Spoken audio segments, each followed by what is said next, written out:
On November 12, 1983, in a muddy field outside of Grundy Center, Iowa, a man named Vernon Holloway did something that made every farmer in the county think he had finally lost his mind.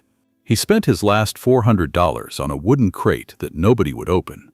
The crate had been sitting at the edge of the auction yard all morning, passed over 3 times by the auctioneer.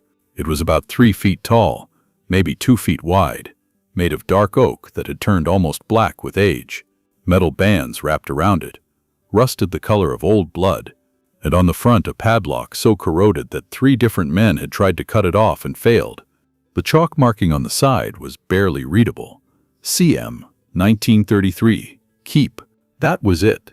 No inventory list, no description, just those faded letters and a date from 50 years ago. The auctioneer had announced it as Lot 247, wooden storage crate. Contents unknown, sold as is. He'd asked for $50 to start. Nobody raised a hand. He dropped to 25, still nothing. Then 10. The crowd just stared at that crate like it was cursed. Vernon Holloway stood at the back of the crowd, hands in his pockets, $400 in cash, every cent he had left in the world, folded in his front pocket. His farm was 3 weeks from foreclosure. His wife had taken the kids to her mother's in Cedar Rapids. His farm all-H was running on borrowed time and borrowed diesel, and something about that crate wouldn't let him look away. Now, to understand why Vernon Holloway bet everything on a box nobody wanted, you need to understand what brought him to that auction in the first place. And that means going back 3 years to the summer of 1980, when Vernon still believed the future was going to be kind. Vernon Holloway was 42 years old in 1980, farming 240 acres of black Iowa soil that his father had bought in good land, flat, well-drained, close to the grain elevator in Grundy Center, the kind of land that had made Iowa the heart of American agriculture. His father, Earl Holloway, had died in 1978, leaving Vernon the farm free and clear, no debt, no mortgage, just 240 acres of paid-off earth. Earl had survived the Depression by never borrowing a dime, and he had drilled that philosophy into his son like gospel. But 1980 was different from The agricultural magazines were full of articles about expansion. Land values were climbing every year. Interest rates were high, sure, but so were crop prices. The export markets were booming. Everyone said the same thing: if you're not growing, you're dying. Vernon listened to the experts. He went to the Farm Bureau meetings, sat through the presentations from the Extension office, talked to the loan officers at the bank. They all said the same thing: leverage your equity, expand your operation, modernize your equipment. In March of 1980, Vernon Holloway walked into Grundy County Savings and Loan and took out his first mortgage, $180,000, secured against his paid-off land. He used the money to buy another 160 acres from a retiring neighbor and a brand-new John Deere 4440 with all the options. His father would have called it madness. Vernon called it progress. Let me stop here and give you some numbers, because this is where the story turns. In 1980, prime farmland in Grundy County was selling for around $2,800 an acre. By 1982, it had dropped to $2,100. By 1983, it was barely touching $1,400 and falling. Interest rates on farm loans in 1980 were running around 12%. By 1981, they had climbed past 18%. Some farmers were paying 20% on operating loans. Corn prices in 1980 averaged about $3.1 a bushel. By 1983, they were hovering around $2.50, and that's if you could find a buyer. What does this mean in real terms? It means Vernon Holloway went from owing under $80,000 on land worth $450,000 on land worth maybe $280,000. It means his loan payments stayed the same while his income dropped by 30%. It means the equity cushion he thought he had evaporated like morning dew on an August cornfield. By the fall of 1983, Vernon was $43,000 behind on his loan payments. The bank had sent 3 letters, each one more formal than the last. The final notice gave him until December 1st to either pay or face foreclosure proceedings. That's how Vernon Holloway ended up at the Mulder Estate auction on November 12, 1983. Not looking to buy, just looking for an answer. Or maybe just looking for a miracle. If you've ever been to a farm auction in the Midwest, You know it's not just a sale. It's a funeral for a way of life. The Mulder auction was for the estate of Clarence Mulder, who had died 3 months earlier at the age of 92. Clarence had farmed 320 acres north of Grundy Center for nearly 70 years. He'd never married, never had children, never had anyone to leave the place to. When he died, the county appointed an administrator to liquidate everything: land, equipment, household goods, right down to the canned vegetables in the cellar. Vernon knew Clarence the way everyone in a small county knows everyone else. They weren't friends exactly. Clarence had been a generation older, a quiet man who kept to himself. But Vernon's father had spoken of him with respect. Clarence Mulder survived the Depression better than most, Earl used to say. He always said the most valuable things are the ones nobody's looking at. Vernon had heard that phrase 100 times growing up. He never thought much about it until he was standing in that muddy auction yard, staring at a crate nobody wanted, watching the auctioneer try to give it away for $10. Now here's something you need to know about that crate. When the auction workers had hauled it out of Clarence Mulder's barn 3 days earlier, they'd found it buried under 50 years of accumulated junk.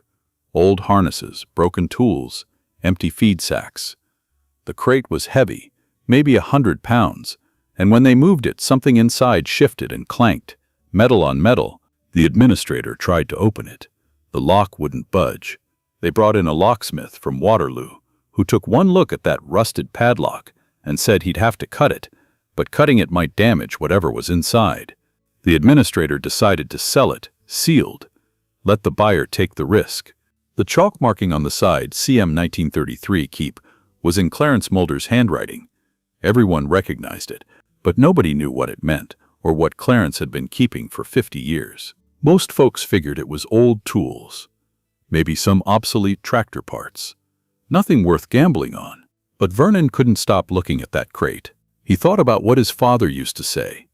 He thought about Clarence Mulder, surviving the Depression, never borrowing money, always seeming to have enough when others were struggling. He thought about his own situation, 3 weeks from losing everything, $400 in his pocket, no other options left. The auctioneer was about to pass on lot 247 for the 4th time. Last chance, folks. $10, anyone? Going once, going twice. Vernon raised his hand.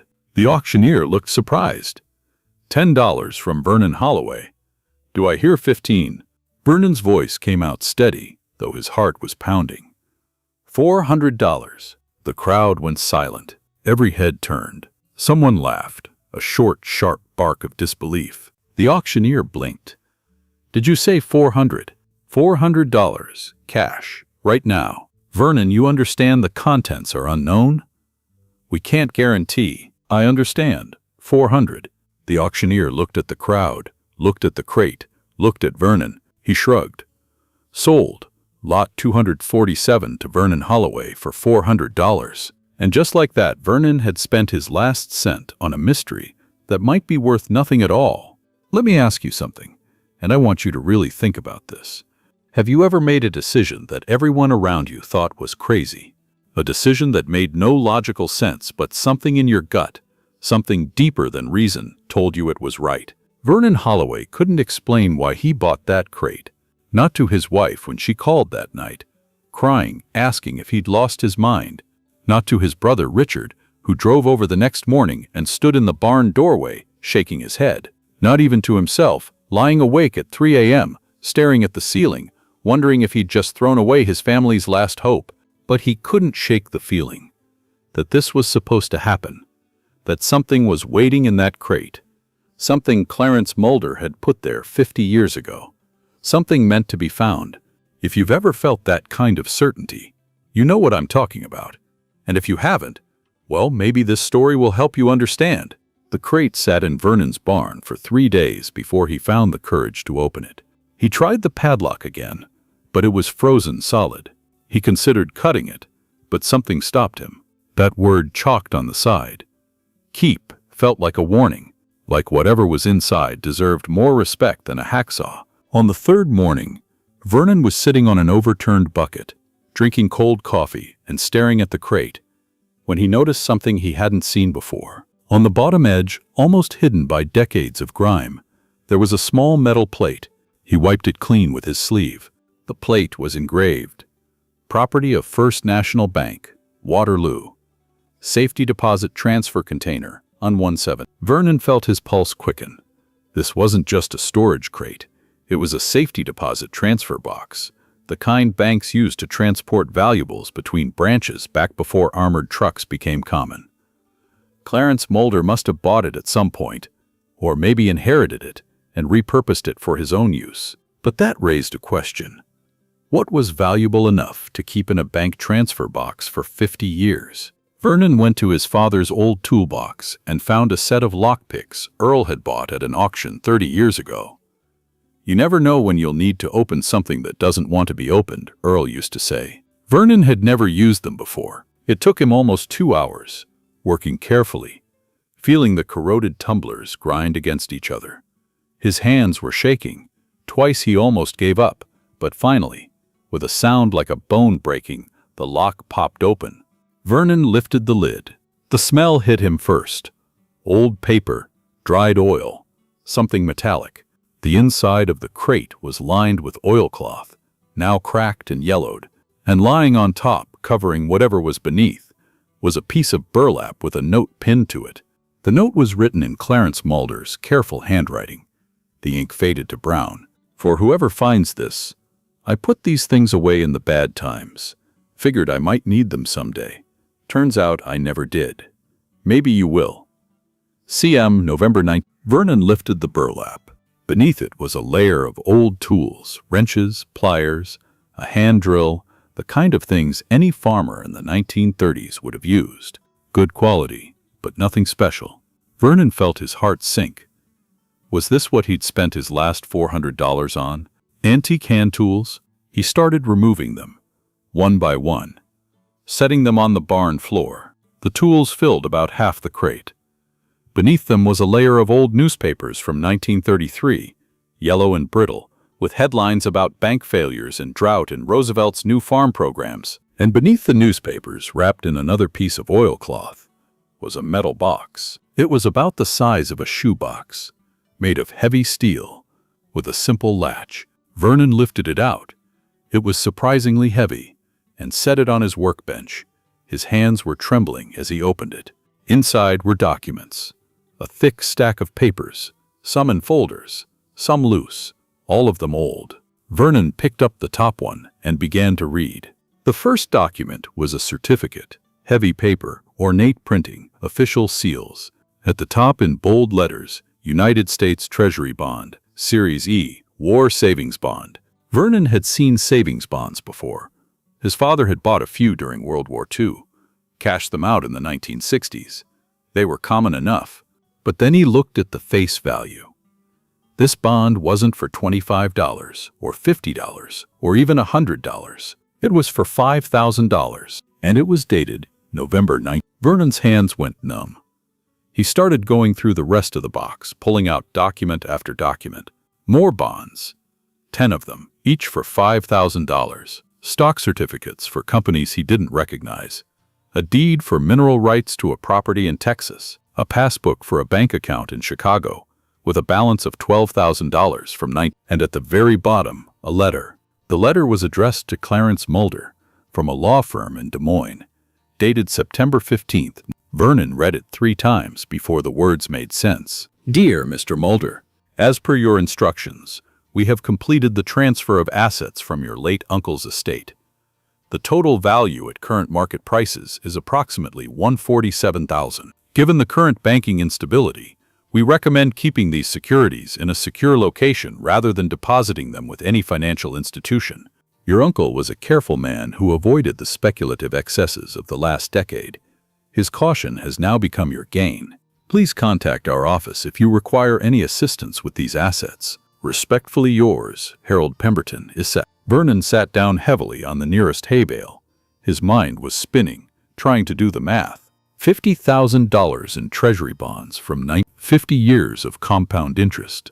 He didn't know the exact rate, but he knew it was significant. And the mineral rights, and the stock certificates, and the bank account that might or might not still exist. He was looking at a fortune, A fortune that had been sitting in Clarence Mulder's barn, under a pile of junk, for half a century.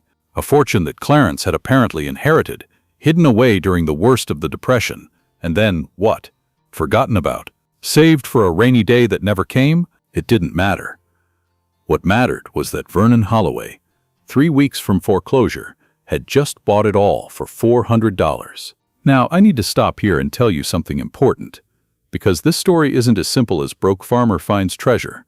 The documents in that metal box were real. The bonds were real.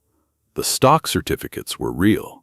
But turning old paper into actual money, money Vernon could use to save his farm, was going to be a lot more complicated than walking into a bank and asking for cash. First, there was the question of legal ownership. Vernon had bought the crate at a legitimate auction, but the estate administrator hadn't known what was inside. Would the county try to reclaim the contents? Would some distant relative of Clarence Mulder appear and claim the inheritance? Second, there were the documents themselves.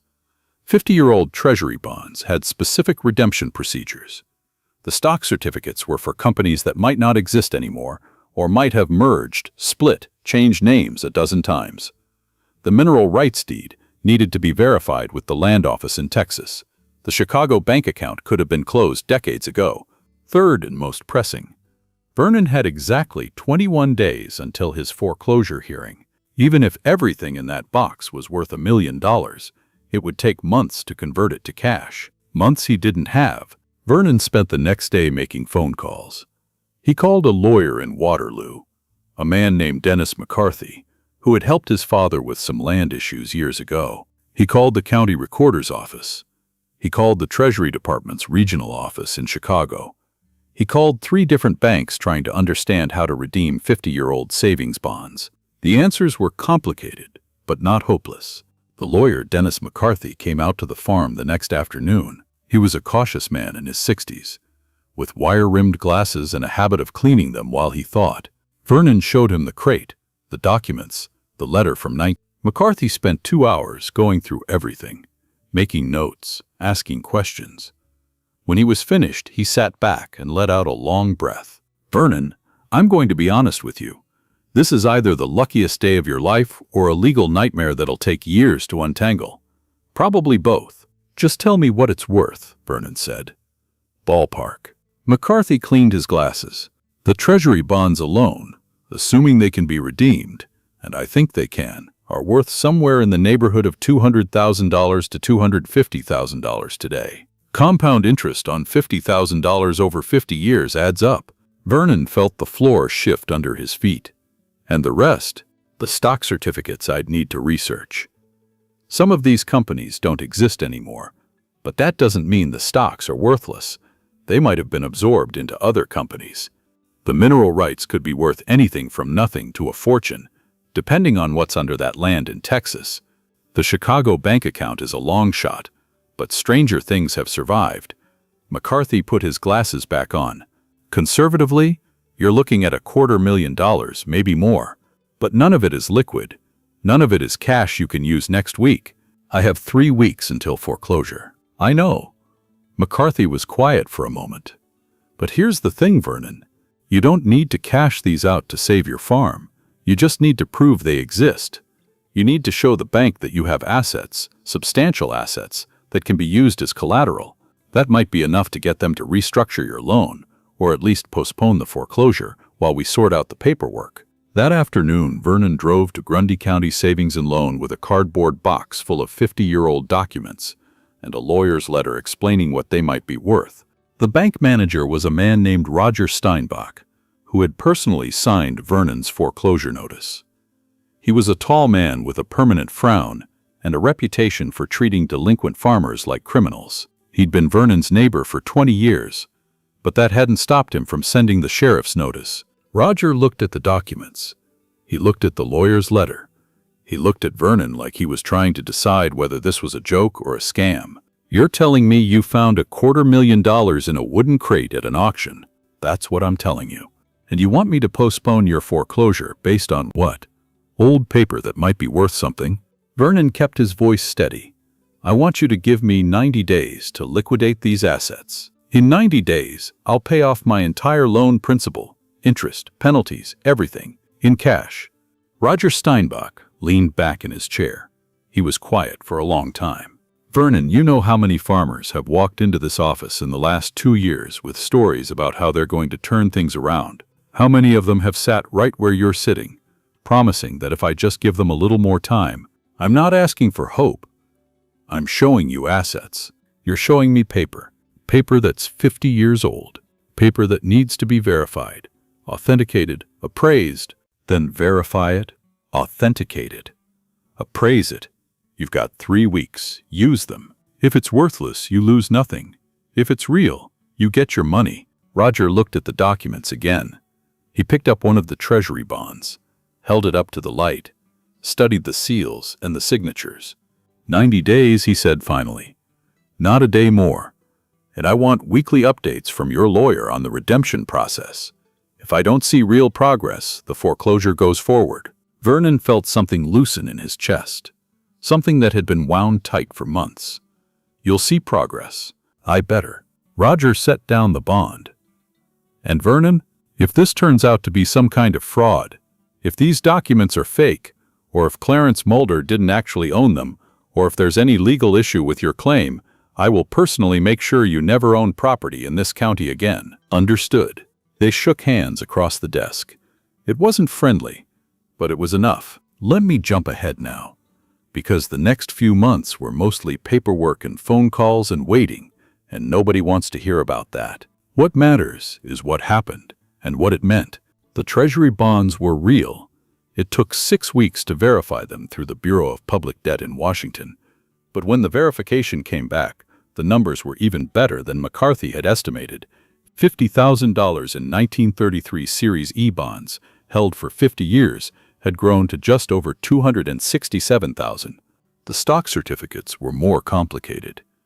2 of the companies had gone bankrupt during World War II. Those certificates were worthless. But 3 others had survived, merged, split, and grown. The shares Clarence Mulder's uncle had bought in a small oil company in 1929 had eventually become shares in a major petroleum corporation. After months of tracing corporate genealogies and filing paperwork with the SEC, Vernon received a check for $84,000. The mineral rights in Texas were the biggest surprise.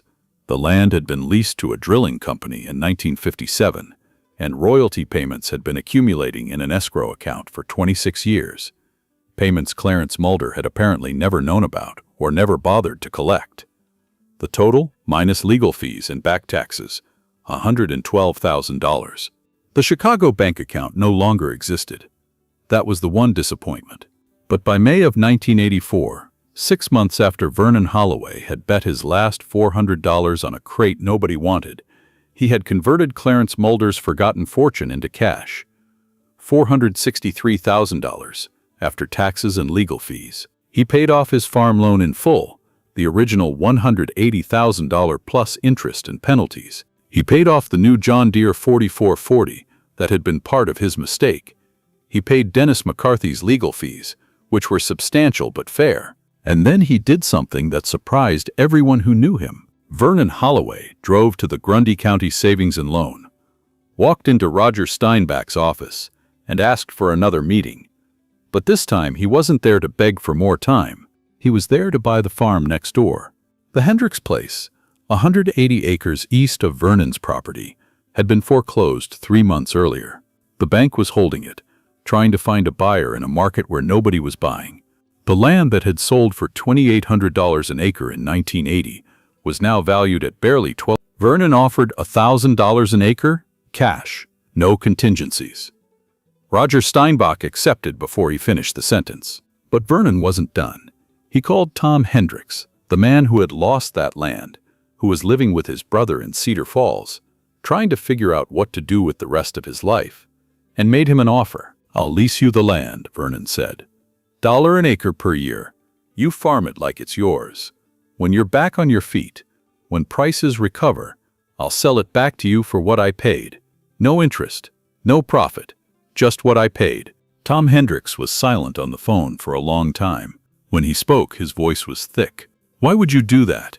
Vernon thought about his father, who had survived the Depression by never borrowing money. He thought about Clarence Mulder, who had hidden a fortune in his barn and never used it, never needed to use it, because he'd lived carefully within his means, asking nothing from anyone. He thought about the note in Clarence's handwriting. "Maybe you will, because somebody did it for me," Vernon said. "They just didn't know it. If you're still with me, I want to tell you how this story ends. Not with the money. Money's just numbers.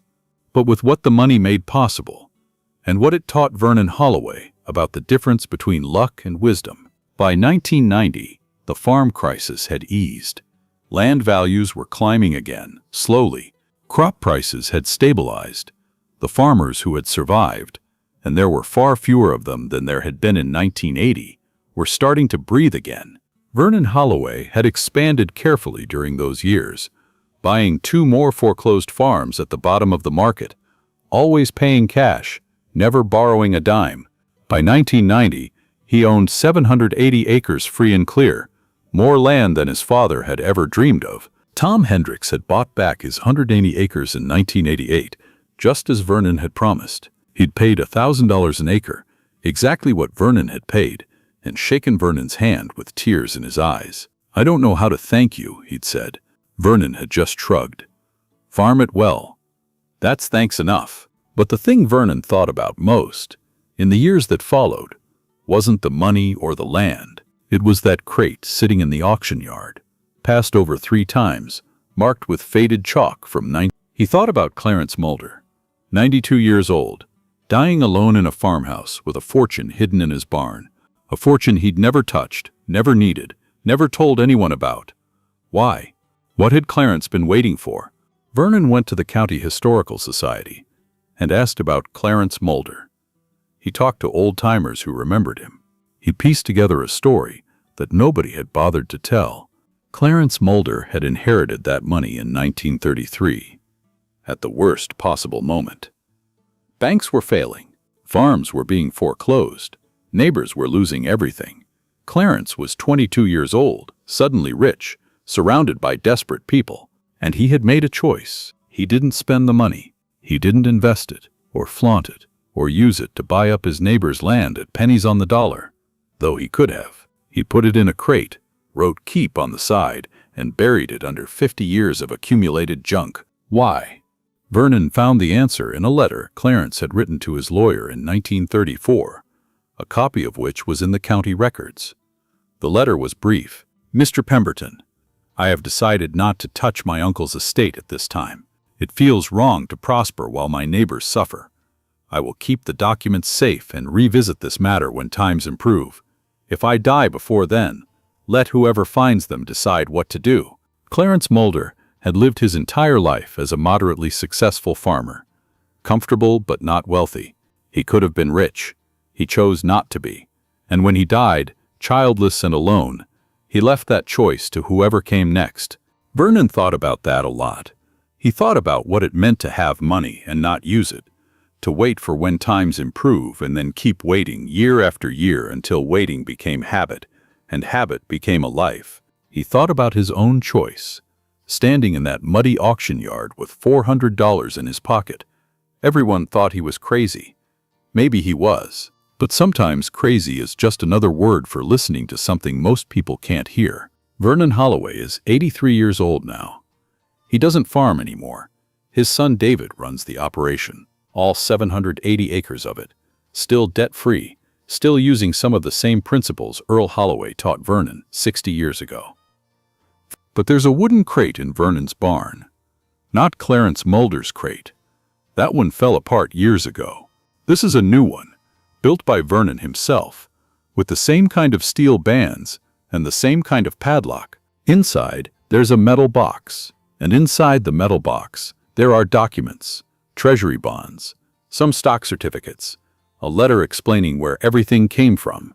The face value isn't as large as what Clarence left, but it's enough. Enough for whoever finds it, 50 years from now, to have options they wouldn't have otherwise. On the side of the crate, in white chalk, Vernon has written 3 words. VH, 1984, keep. Some lessons you learn from your father. Why did Clarence Mulder hide that money? Vernon thinks he knows now. Clarence was waiting for someone who needed it more than he did. Someone who would find it at exactly the right moment, in exactly the right circumstances, when $400 felt like a fortune and a sealed crate felt like fate. Maybe that's superstition. Maybe it's just a story we tell ourselves to make sense of luck. But Vernon Holloway doesn't believe in luck. He believes in keeping things for the people who come after, whether that's land or wisdom or a wooden crate that nobody wants to open. And if you ever find yourself at an auction, watching the auctioneer skip over something 3 times, something old and forgotten and covered in dust, maybe take a closer look. You never know what someone might have left behind for you. Opus 4.5